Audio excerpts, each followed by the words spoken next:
welcome everyone. Considering that month May is dedicated to Maternal Mental Health Month, I would say that the timing for this topic could not be better. So I named today's presentation, It Takes More Than a Warm Bubble Bath. I will be talking about how coaching can serve mental well-being of moms who are balancing career and a family life, but also who experience pregnancy loss or infertility issues. Just to be clear, I'm not underestimating the immediate effects and beneficials of a warm bubble bath. I'm just saying that in these days, it is not enough, and each one of us here can do something about it. I will try to provide some context for my today's story, introduce you to my clients' stories. You will hear 3 of them. And at the end, we will try to think about some possible action steps. This is me being an expat living in Germany for already 2 years. I choose this photo. This is me visiting a small town in Germany called Bad Nauheim, and this is the statue of Elvis Presley. As you might know, he served army here in Germany in this very particular city. This is the place where he took actual photo. So I visited this place last week. So I'm still adjusting to my new life. I pretty adventurously decided to move with my family here. My husband got a business opportunity, and I quit my job in a steady company in HR and fintech industry with 2 toddlers, and decided to move here.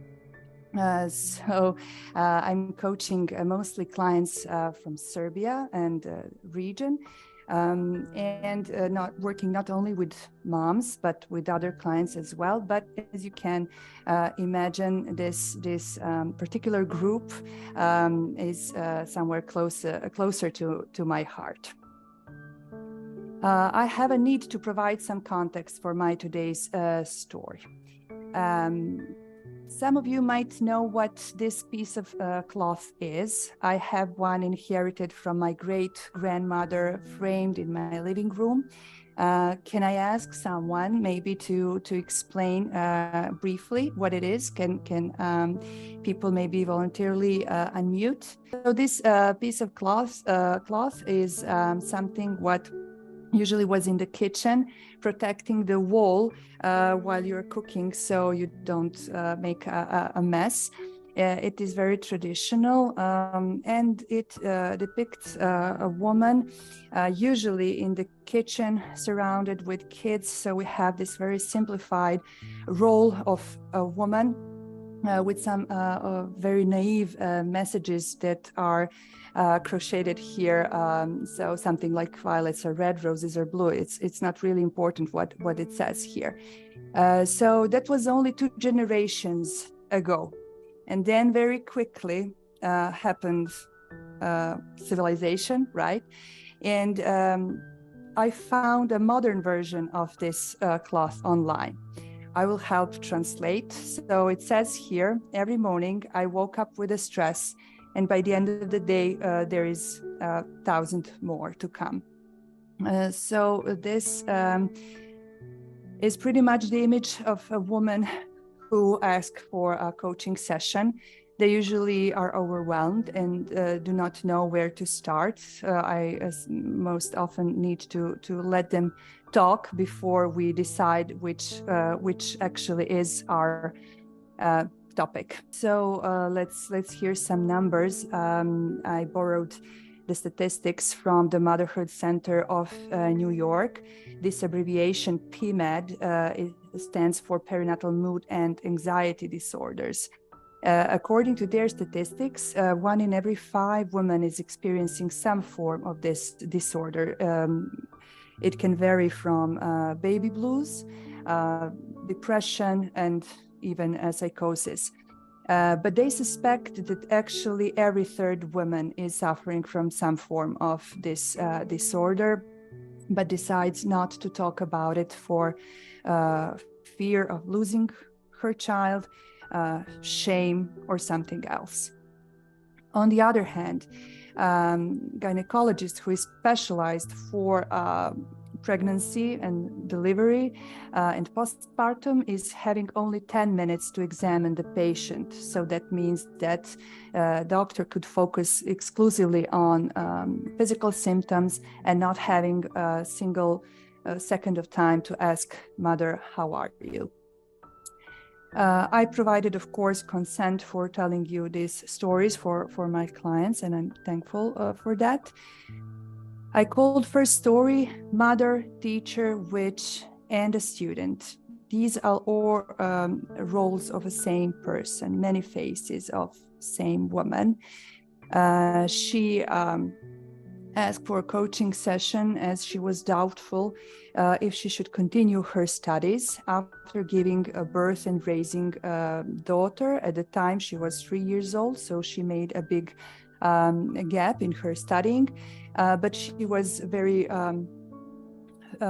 fond of her studies. She very liked physics, so she was not sure if she was able to move on or to find some different career. And along the way, these faces emerged, these selves emerged, and we recognized the strength of each one of those.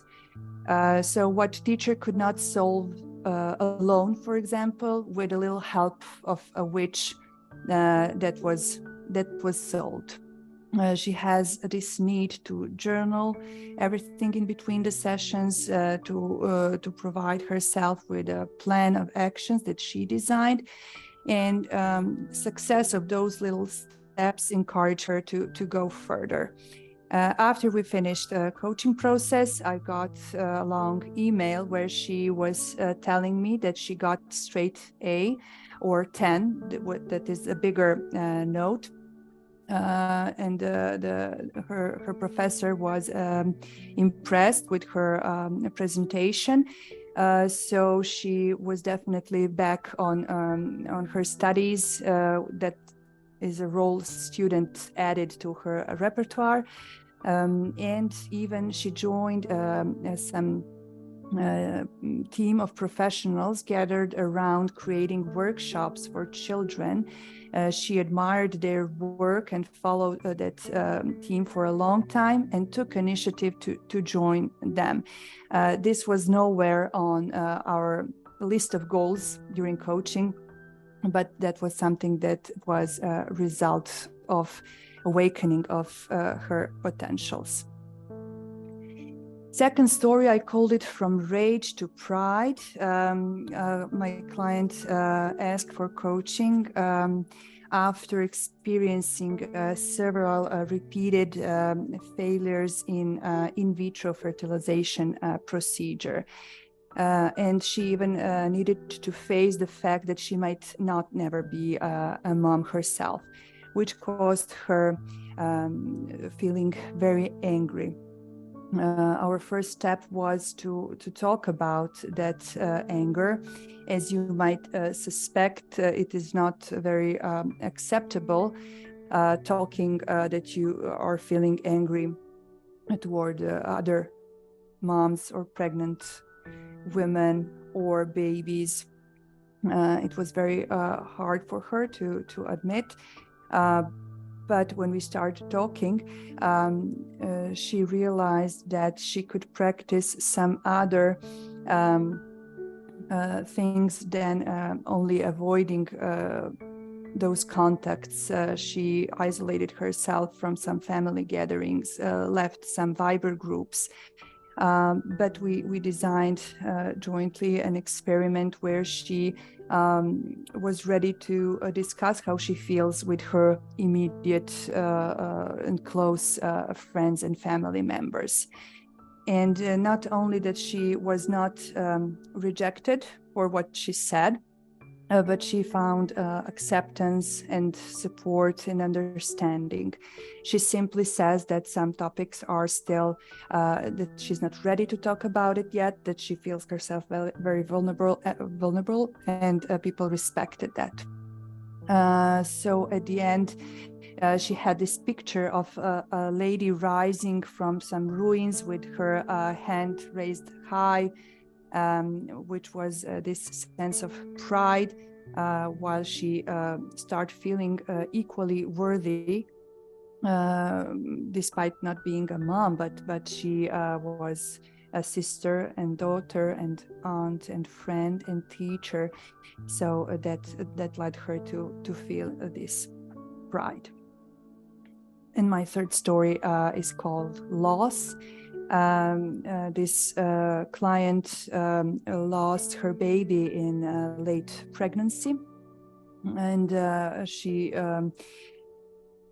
started communicating her deep sorrow at the very start of our sessions. I even suggest some psychotherapy and additionally some women support group which were gathered around this particular topic.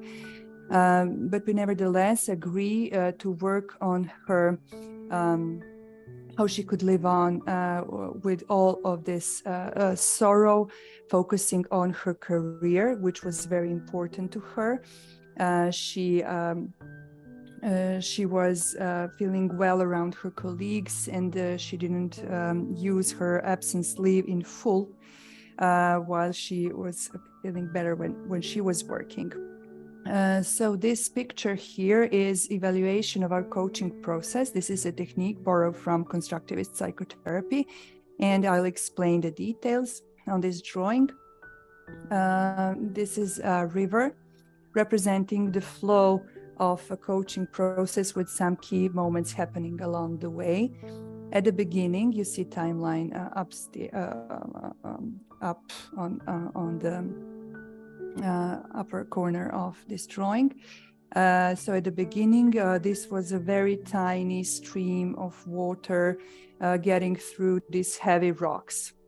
And when we started working, that river or water emerged from those rocks and started getting volume and rising up. There is a piece of missing, but so this water accumulated. One obstacle happened in her professional life, that is this big rock in the middle. But despite this, water was strong enough and in a form of waterfall continue running. And these shades of different shades of blue represent her sadness and mixed feelings. And later on, as we approach to an end, this water becomes more clear. It gets clear blue and running through this meadow with these nice flowers and going somewhere up. So all the way we kept that sorrow. It didn't quite disappear. We respected it. And that's what I wanted to share, but it was possible to work with it anyhow. What have I learned from my clients? What were some key messages that I picked up? On the first place, what was beneficial for all of them was being there, listening, number one. Even sharing some informations where they could turn up to psychotherapy or find some other resources, some articles or something like that. So showing that we care. For some of them, voice of another woman was important. I'm not saying that is a must, but for some of them, they felt they could talk more freely and more authentically with another woman. Also, psychotherapy, combining these two approaches, turned out very, very helpful. For the client from the second story about rage, she was on a psychotherapy, so she elaborated already so many things, and coaching only helped organize those experiences in form of some experiment, I would say. Support group, also a woman from a second story, very spontaneously gathered around women peers with same experiences as she had, and felt how she find a resource that she initiated and created it. At the beginning, she lack resources, and at the end, here she is creating her own support group. What is the I would say congruent finding on every research about coaching is that clients learn how to set goals. Every of these 3 clients reported how beneficial for them was setting clear, specific goals.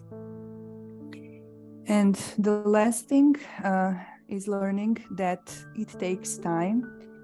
Some things cannot just happen overnight. For some of my clients, this was a surprise. They learned that they need to process things, that they need to wait. Some of those coaching sessions took us 5 or even 6 months, but it was needed that way. So this was my first-hand experience with how coaching awakes resources and creative potential in my clients. For the end, I only have a question for you.